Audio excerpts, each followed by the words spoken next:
Heinz beans are the best beans.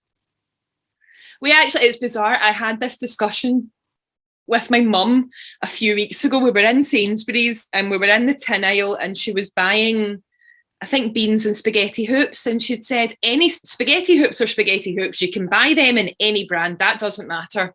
But you can only buy Heinz beans. Heinz beans are the only beans. Oh, I have to agree. Like, I don't know what it is. And I don't know if it's just because they've been like the mainstream brand for so long. Mm-hmm. But they just, Heinz beans just taste the best. They do. Yeah, they just, like, and she is right. Spaghetti hoops all taste much of a muchness. They're not, like, they all kind of taste similar-ish. But no, Heinz beans are the only beans. So Article 1 seems to be saying that unless you buy Sainsbury's beans, you can't go wrong. Maybe that's my problem. I shop at Sainsbury's. Maybe this is why I'm so for Heinz beans. Potentially, that could be the reason. That could be the reason.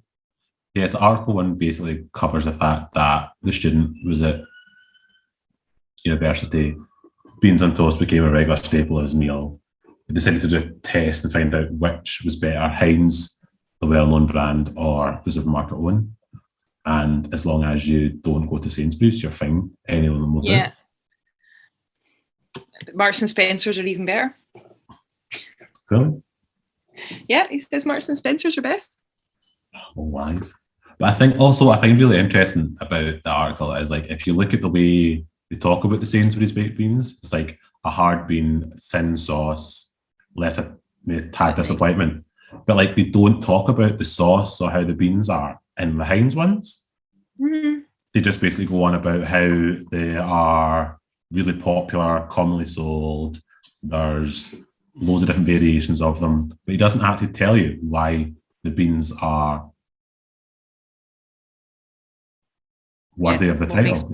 What makes them good? It's strange. It could be a really interesting experiment to test if it wasn't a sample size of one.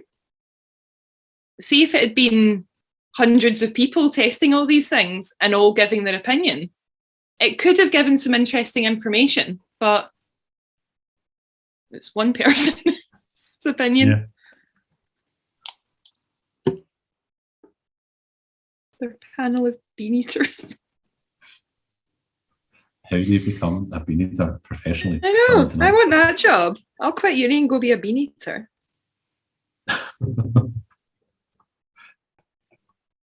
Like, I think straight away, this article is a lot more structured.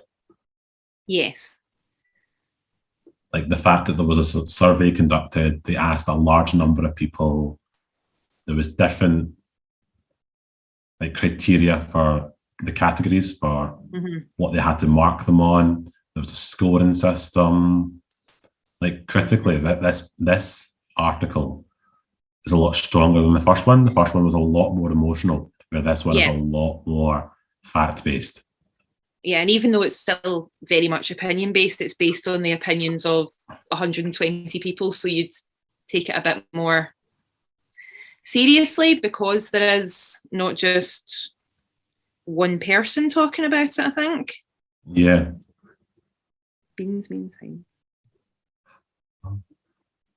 99% of 1,000 people could complete the slogan "Beans means." Oh. Yeah, that article's definitely a lot more. We've done our research on this, and this is what the research shows, as opposed to this is what I think. Like, I think it's interesting the part about Nick Nairn, the celebrity chef. Mm-hmm. It's the only opinion in the whole piece. Mm-hmm. I don't know if they've just done that so that there's like a celebrity element to it, because everything else is like really well thought out, but that just seems a bit showboaty. Like, yeah. I think if you needed a source between the two of them, the second one would definitely be the one you use, because it's more scientific in a way. It's taken the 120 people and gathered all their opinions together to make a conclusion out of it, as opposed to the first one, which is very much just one person's opinion, like personal opinion, and it's portrayed in a very emotional way as opposed to in any way remotely scientific.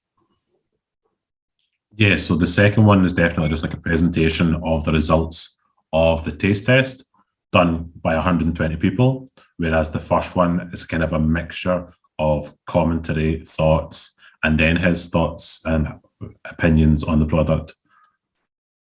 Without any criteria for it even? Yeah.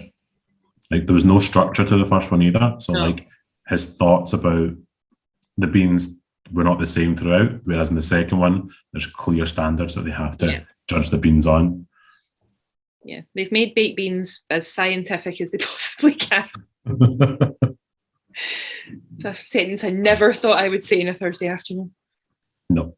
I think for me, though, Beat Heinz are still going to win every time. I don't know. I kind of want to try the Marks and Spencer's one now.